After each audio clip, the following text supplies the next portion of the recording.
think I'm ready. All right. Okay. Hey everyone, it's Regina. How are you all doing today? I hope everyone is fine out there. So you've probably have seen some changes to my banner page, some changes to my website, that intro video. You kind of wondering what's going on with this page, and we were looking for cooking. Regina Dillard cooks and recipes and things like that, but there's this whole journey to joy thing that we don't know what's happening here. Okay, so that's the reason for this video. So a couple years ago, if I could take you back to 2020, we all know what happened that year. That started something within me. It triggered something within me. I went through a lot of emotional, physical, and mental unrest. Now, there was some underlying issues like anxiety that has always been there, and depression, which I've dealt with for the past maybe 30 years, at least 30, maybe even 40, after the birth of my daughter, my firstborn, who is now 31 years old. So as long as I can remember, I have been struggling with anxiety and depression. But 2 years ago, the pandemic, it opened up a floodgate. It triggered that underlying emotional unrest I had always been dealing with. And I didn't know that at the time. I didn't know what was happening at the time. And I went into a deep, dark place. I was very depressed, listless, anxious, couldn't sleep. There was a lot of things going on in my body on the physical level, which I will get into in another video, because that triggered some hormones in my body, the hormonal balance in my body. It triggered, and my body was out of whack for almost 2 years. And I'm just getting to the place where my body is now stabilizing and I'm starting to see myself turn around. But I'm saying that to say is that on top of the physical issues that were going on in my body, as well as the emotional turmoil that was happening in my emotional and mental state, I was unwell. So you may have seen some sporadic videos, maybe a few minutes or maybe a few seconds long, but just some videos just to let you know that I'm still here, that I wanted to be present, that I wanted to introduce new content and continue providing content as I had promised. But that was often difficult to do. I mean, there were days where I didn't sleep.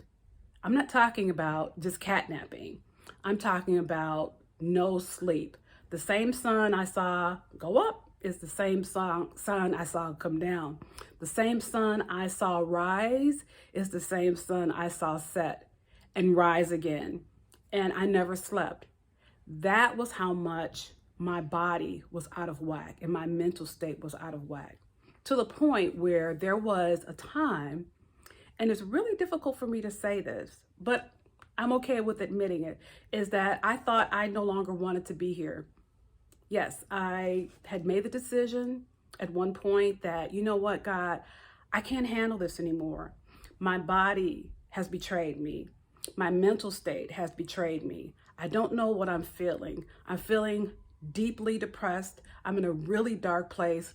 I can't seem to shake this. I've never experienced this before. And this pandemic, which is happening all around me, it is triggering. It's causing me to go into a shell, to want to hide. I was always fearful, and I didn't want to live in that state. I mean, who would want to live in that state? I mean, I really can't describe what it feels like, because you obviously would have to be inside my head and inside my body to know.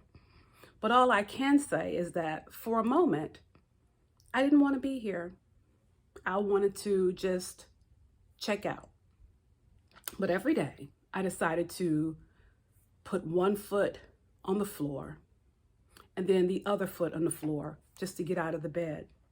I made a decision that every day I was going to find something to be grateful for. even after seeing 7 specialists, even after feeling like I couldn't make it through the day, even when I was taking medication that would leave me lethargic, tired all the time, muscle spasms. The list goes on and on. Hair loss. As some of you know, I've had long hair pretty much all of my life, and I've cut it frequently. Maybe every 3 or 4 years, I'll give it a nice cut to the length that it is now. But at this particular point in time, my hair started falling out. I started seeing my hairline recede. And that was triggering in itself, because there's one thing to cut it and want to cut it, but there's another thing to see it fall out by the handfuls, by the combfuls. And then along with that, watching myself age as I go through this process, watching my hair become more grayer, watching my skin become a little more thinner, and just seeing all of the things that a change in the body, in the emotional state, and hormonal imbalance can do, especially in a woman's life. So it has taken me 2 years, almost 2.5 years, to regain what I lost. But in those 2 years, I've gained so much more. A knowledge of self, a knowledge of where those triggers came from, why I was feeling those fears, why I was feeling such a sense of unrest, why I felt like I was walking around in this world feeling unprotected, unloved. So now I know more about myself. I know that I am loved, that I am protected. I know that there are things that happen in the world and it feels unsafe, but that's not the way I want to move through life. And I chose not to move through life like that. I decided to think about the things I wanted, the things that I desired most, and make a list of those things. But before I started, I just became quiet. I got really quiet within myself, and I just asked, what am I to do next? What am I to do with all of this? What is the reason for me going through this? There has to be a purpose in this, because I was on the brink of checking out. So now that I've decided to stay and give it another chance and fight through this, push through this, and move through this, now what? And in that moment, I just started allowing things to happen, accepting things as they are, not saying that they will be that way all the time, but just allowing life to unfold in the way that it was going to unfold, and cooperating with life, knowing that in the end, everything would be well. I had to trust that.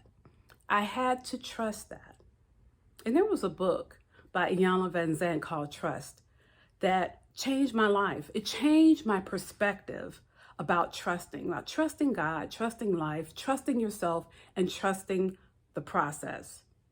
Those are the 4 pillars of the book, and it discusses the trusting process throughout the book. And I just kept hearing those themes all throughout.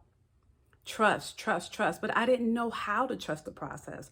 What are the mechanics for trusting? What is the process for trusting life? Oh, I can trust my children, or I could trust my friends, but how do I trust life? How do I trust the universe, trust God, the higher power, my creator, source, to take things as they are, for me to give it to God, source, as it is, and be able to release it, let it go, and just continue with life? Well, what I decided to do was wait. And when I say wait, not wait for something to happen or wait on the couch or watch TV while waiting. What I mean is passive waiting, what I call passive waiting anyway. Passive waiting is just allowing life to happen and going on with life, knowing that whatever you're going through and whatever crisis that you're experiencing, that situation can turn around and things will become better. So while I'm waiting for my body to realign, waiting for this miracle, which actually I never thought would happen because I thought I would never sleep again or sleep in the way I slept before the pandemic. I thought I'd never reach that state again. But while I was waiting for all that to happen, waiting for mental, emotional, physical realignment in my body, I decided to be joyful, to find the joy in everyday life, like going for a walk, taking my blanket to the nearest park, spreading it out and laying out in the sun for an hour or maybe 2 or maybe 3, soaking up that vitamin D, just allowing the sun to do its perfect work and begin healing me. I believe the sun has energy, and I believe that there is healing in the light of the sun. And I just wanted to bask in it. And I found joy in just doing simple things like lying in the sun, going to a neighborhood park, going for a bike ride, video calls with my friends or my family who were near or far, because at that time we couldn't connect with each other. So I had to find a way to connect with other people because that also brought me joy. And then I started journaling again. I mean, I had been journaling for about 20 years anyway, but this was a little different. I decided to just write down the things that I wanted in life, and not just one as in, materialistic things, but what I really desired, what my heart desired. And I couldn't think of anything at first, but when I did think of things and things started coming to the surface, I was thinking, do I even deserve those things? Am I even worthy of those things? So that's a whole nother layer, which I'll talk about in another video, but just talking about not even being able to acknowledge or say the things that I want and desire because I'm thinking I'm not worthy of that. So it's like, okay, here's another layer of something that I have to address, have to deal with, on top of the physical, on top of the emotional, on top of all these things. But then I just got quiet again. And what dropped in my spirit was just be grateful. You may want all of these things, but let's start with being grateful with where you are and what you have. And so I remember just sitting in a park one day and I just closed my eyes and I was like, I'm grateful for the sun. I'm grateful that I can open my eyes. I'm grateful that I can breathe. My lungs are working. I'm grateful that I have a home. I have a dwelling. That my children are safe. That my children are healthy. I am grateful for my friends who have reached out to me and have supported me through this time. My family who's connected with me, who's prayed for me. I'm grateful for being able to feel the grass under my feet. I'm grateful for employment, for the money that I make for what I do. I'm grateful for just being able to utilize my legs and being able to get out of the bed, even if I have achy joints and my legs feel tight and I have restless leg syndrome. I'm okay because I'm grateful that I have my legs. I'm grateful for the hair that I do have. I'm grateful that I've reached the age of 55, well, almost in October, 55, because I have friends, close friends, who died in 2017, 2018, 2019, who didn't reach this age. I'm grateful for this graying hair, which I pushed against, but I realized that in aging and graying, that this is my rite of passage. I have a right to be at this stage of life, and I'm grateful to be crossing over into it and to be awaiting wonderful things, that I am gaining wisdom, courage, strength, that I am here, and for that I'm grateful.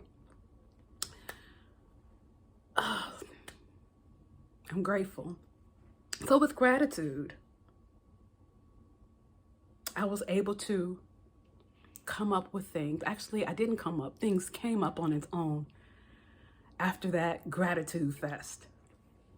And I tell you, I started thinking of things that I wanted to do and things that I wanted to have that I hadn't really thought of in a long time. Just simple things like being able to have more time with my grandchildren. I mean, that's a given. But just being able to pour into them and spend more time with my grandgirls who I love. Being able to have more time. Being able to earn money but not have to struggle or having to hustle and grind for it, but have a life of ease where I just allow things to unfold, allow opportunities to happen. I want to take salsa lessons. I hadn't done that. I started doing it before the pandemic, but I wasn't able to because of the pandemic. So I want to take salsa lessons. I want to go bike riding again. I miss that. I love the water, being able to be out on the lake, go boating, go fishing, go sailing. I want to go on vacation, exotic vacations, visit different countries that I haven't visited before, or maybe even just take quick rest and relaxation weekends, the short weekend trips away. Yes, I'd like to do that. And what else would I like to do? I just started to think of many things. I'd like to learn a new language, maybe German, maybe French, maybe Spanish. I'd love to do that. What else would I like to do? I'd love to have a loving relationship with someone I can connect with, a mutually loving relationship, someone who I can give love to and I can receive love from them. That's very important to me. I want that. I desire that. These are the things that would bring me joy. But I know that joy comes from the inside. And so I've learned to cultivate a space of joy, finding joy in the everyday things, learning how to love myself more, how to pour into myself more, how to give myself more, and how to allow that joy to just bubble up and flow over so that everyone around me can receive that joy and can be and benefit from the joy that I have inside. Because I have a lot to give now that I know what joy is. So that's why you're here. You're in this space. Yeah, you came because I cook and you wanted cooking videos and maybe for me to share some cooking information, but it's more than that. Because even in cooking, I have to evolve. Just as my cooking skills evolve, I evolve as a human being. So I would love for you to share this journey to joy with me. And as I share my experiences, perhaps you can drop your comments in the comment section below and let me know what brings you joy. And we can share our own joy experiences. So this is not just my community. This is our community that I would like to create with you. So everything you see will be things that bring me joy, some simple things like new recipe or cooking, taking walks, going on trips, maybe vacation tips, or things like that. But it also will be a place where I can share how to reach that place of joy by doing the internal work. So I'm still journeying, and I hope that you will journey with me. So please comment below if you desire, like, share it if you desire, and bring others along. Because the more we journey together, I think the happier we'll be. Thank you for watching. I appreciate you being in this space, and I hope you have a joy-filled day.